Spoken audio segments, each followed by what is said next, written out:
ಯಾಕಂದರೆ ಇಷ್ಟ ನೆನ್ನೆನೂ ನಾನು ಅಷ್ಟೇ ನೆನ್ನೆ ರಾತ್ರಿ ನಾನು ಹೋಗಿದ್ದು ರಾತ್ರಿ 10 ಗಂಟೆ ಹಾಸ್ಪಿಟ್ಲಿಂದ ಹೋಗಿದ್ದು. ಅಷ್ಟೊಂದು ಪೇಷಂಟ್ಸು ಅಷ್ಟೊಂದು ಒತ್ತಡ ನಮ್ಮ ಮೇಲಿದೆ. We are all working over time and double our capacity. ನಮಗೆ ಎಷ್ಟು ಸಾಧ್ಯ ಒಬ್ಬ ವೈದ್ಯನಿಗೆ ಅದರ 2 ಪಟ್ಟು ನಾವು ಕೆಲಸ ಮಾಡಿದ್ದೀವಿ.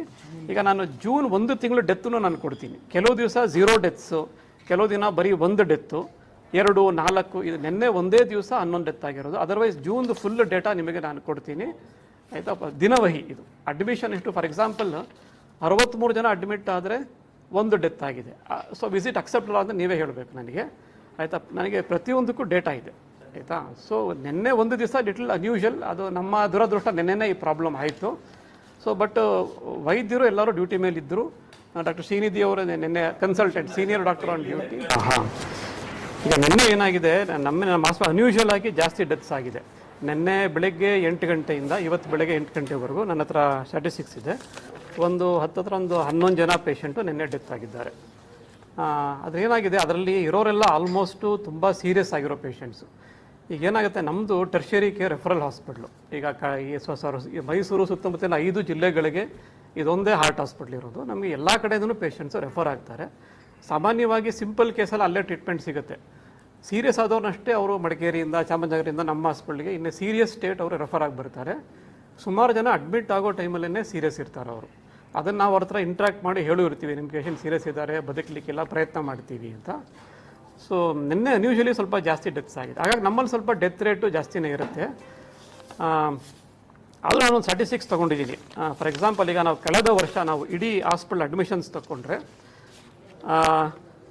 ನಮಗೆ ಹೋದ ವರ್ಷ ಈಗ 2025 ಜನವರಿ ಟು ಡಿಸೆಂಬರು ನಮಗೆ 1245 ಡೆತ್ ಆಗಿದೆ.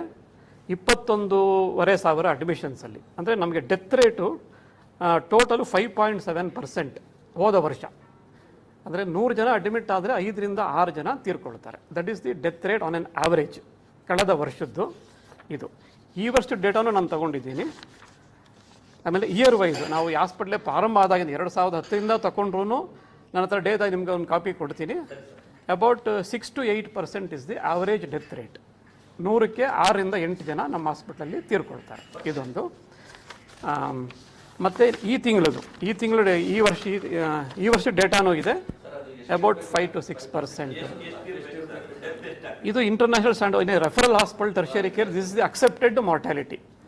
ಯಾಕಂದ್ರೆ ಬರೋರೆಲ್ಲ ಹಾರ್ಟ್ ಪೇಷಂಟ್ಸು ತುಂಬ ಸೀರಿಯಸ್ ಇರೋರು. ಇಷ್ಟು ನಿನ್ನೆ ಒಂದು ದಿವಸ ಮಾತ್ರ ಸ್ವಲ್ಪ ಡೆತ್ಸ್ ಆನ್ ಆನ್ ಆವ್ರೇಜ್ಗಿಂತ ಜಾಸ್ತಿ ಆಗಿದೆ. ನಿನ್ನೆ 11 ಜನ, ಕೆಲವು ಸಲ 2-3 ಡೆತ್ ಇರುತ್ತೆ ಕೆಲವು ದಿವಸ.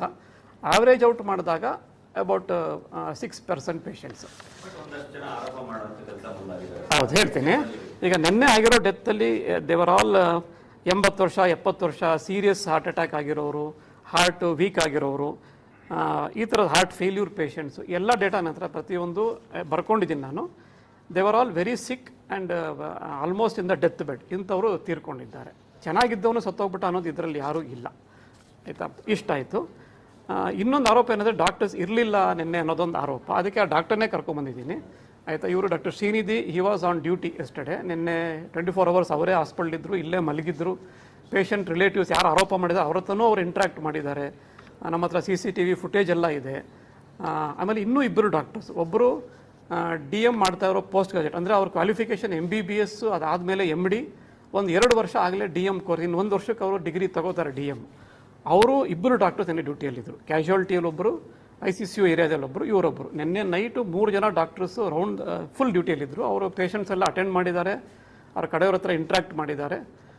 ಅದೇನಾಗಿದೆ, ಆ ಡಾಕ್ಟ್ರ್ ಎಲ್ಲೋ ಪಕ್ಕದಲ್ಲೇ ಒಂದು ರೂಮ್ ಕೊಟ್ಟಿರ್ತೀವಿ, ಯಾರೂ ಇಲ್ಲ ಅಂದಕ್ಕೆ ಹೋಗಲ್ಲ, ರೆಸ್ಟ್ ತೊಗೊಳಕ್ಕೆ ಒಂದು ರೂಮ್. ಅಲ್ಲಿದ್ದಾಗ ಒಂದು ಖಾಲಿ ಚೇರ್ ತೊಗೊಂಡು ವೀಡಿಯೋ ಮಾಡಿ ಯಾರೂ ಇಲ್ಲ ಅಂತ ಅವರು ವೀಡಿಯೋ ಮಾಡಿ ಹಾಕಿದ್ದಾರೆ. ಸೊ ಇದೊಂದೇ ಅಲ್ಲ, ನೀವು ಎನಿ ಡೇ ನೀವು ಯಾರಾದರೂ ಬನ್ನಿ, within 2-3 minutes doctor will attend. ನಮ್ಮ ಕ್ಯಾಶುಯಾಲಿಟಿ ಅಷ್ಟು ಅಲರ್ಟ್ ಆಗಿರುತ್ತೆ ನಮ್ಮಲ್ಲಿ. ಅಲ್ಲ, ಈಗ ಬರ್ತಾ ಇರೋ ಪೇಷಂಟ್ಗೆ ಡೆಫಿನೆಟಾಗಿ ಕೊರತೆ ಇದೆ ಸರ್. ಹೌದು, ಯಾಕಂದರೆ ನಮ್ಮ OPDಗೆ ನಾವು ಹತ್ತತ್ರ ಒಂದು 900-1000 ಜನ ಪೇಷಂಟ್ ಬರ್ತಾರೆ.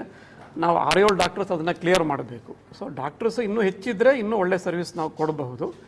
ಈಗ ನಿನ್ನೆನೂ ಅಷ್ಟೇ ICCU 1 ಎಲ್ಲಿ ಡೆತ್ ಆಯಿತು, ನಮ್ಮ ಹತ್ರ ಇರೋದು 18 ಬೆಡ್ಡು, ಅಲ್ಲಿ 25 ಜನ ಪೇಷಂಟ್ ಇದ್ದರು.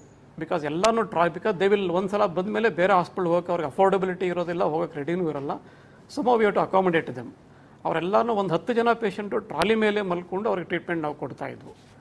ನಿನ್ನೆ 25 ಜನ ಪೇಷಂಟು ICU 18 ಇರಬೇಕಾದ ಕಡೆ 25 ಜನ ಪೇಷಂಟ್ಸ್ ಇದ್ದರು. ಟ್ರಾಲಿ ಮೇಲೆ ಎಲ್ಲರೂ ಹಾಕೊಂಡಿದ್ವು, ನಾವು ಟ್ರೀಟ್ಮೆಂಟ್ ಕೊಡ್ತಾ ಇದ್ವು. ಹಾಗಾಗಿ ಎಲ್ಲರ ಮೇಲೂ ಒತ್ತಡ ಆಗಿದೆ. ಹೌದು, ಅಟ್ಲೀಸ್ಟ್ ಇನ್ನೊಂದು 10 ರಿಂದ 15 ಜನ ಡಾಕ್ಟರ್ಸ್ ನಮ್ಗೆ ಎಕ್ಸ್ಟ್ರಾ ಬೇಕಾಗುತ್ತೆ.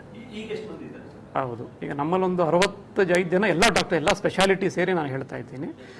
ಕಾರ್ಡಿಯಾಲಜಿಸ್ಟ್ಗಳು ನಮ್ಮ ಹತ್ರ 20 ಜನ ಇದ್ದಾರೆ. ಜೂನಿಯರ್ ಡಾಕ್ಟರ್ಸ್ ನಮ್ಗೆ ತುಂಬ ಬೇಕು. ಜೂನಿಯರ್ ಡಾಕ್ಟರ್ಸ್ ಅಂದರೆ ರೌಂಡ್ ದ ಕ್ಲಾಕ್ ICUನಲ್ಲಿ ಡ್ಯೂಟಿ ಮಾಡಲಿಕ್ಕೆ ನಮಗೆ ಜೂನಿಯರ್ ಲೆವೆಲ್ ಡಾಕ್ಟರ್ಸು ಅಥವಾ ಪೋಸ್ಟ್ ಗ್ರಾಜುಯೇಟ್ ಡಾಕ್ಟರ್ಸ್ ಬೇಕು. ಅವರು ಇನ್ನೂ ಹೆಚ್ಚಿನ ಸಂಖ್ಯೆ ನಮ್ಗೆ ಬೇಕಾಗುತ್ತೆ. ಫಾರ್ ಎಕ್ಸಾಂಪಲ್, ಹೌದು ಸರ್, ಸರ್ಕಾರ ರೆಕ್ರೂಟ್ ಮಾಡ್ಕೊಳ್ಳೋಕೆ ರೆಡಿ ಇದೆ. ಆದರೆ ಡಾಕ್ಟರ್ಸು ಜಾಯಿನ್ ಆಗಲಿಕ್ಕೆ ಈ ಪರ್ಟಿಕ್ಯುಲರ್ ಪಾಯಿಂಟ್ ಏನಂದರೆ, ಈ ತಿಂಗಳಿದೆಯಲ್ಲ, ಮುಂದಿನ ತಿಂಗಳು ಅವರೆಲ್ಲರಿಗೂ ಪೋಸ್ಟ್ ಗ್ರಾಜುಯೇಟ್ ಎಂಟ್ರೆನ್ಸ್ ಎಕ್ಸಾಮ್ ಇದೆ. ಆಗಸ್ಟ್ಗೆ ಎಂಟ್ರೆನ್ಸ್ ಇದೆ. ಅವರೆಲ್ಲರೂ ಓದ್ತಾ ಇರ್ತಾರೆ ಈ ಟೈಮಲ್ಲಿ. ಸೊ ನಮಗೆ ಈ 2 ತಿಂಗಳು ನಮಗೆ ಜೂನಿಯರ್ ಡಾಕ್ಟರ್ಸ್ ಸಿಕ್ಕೋದಿಲ್ಲ. ಅವರೆಲ್ಲ ರಜೆ ಹಾಕಿ ಅಥವಾ ರಿಸೈನ್ ಮಾಡಿ ಓದ್ಕೊಳ್ತಾರೆ. ಎಕ್ಸಾಮ್ ಆದಮೇಲೆ ಮತ್ತೆ we will get huge inflow of doctors. ಈಗ ನಾವು ತಗೊಳಕ್ಕೆ ರೆಡಿ ಇದ್ದೀವಿ, ಸರ್ಕಾರ ರೆಡಿ ಇದೆ, ಬಟ್ ಜಾಯಿನ್ ಆಗಲಿಕ್ಕೆ ಡಾಕ್ಟರ್ಸ್ ಈ ಟೈಮಲ್ಲಿ ಇದೊಂದು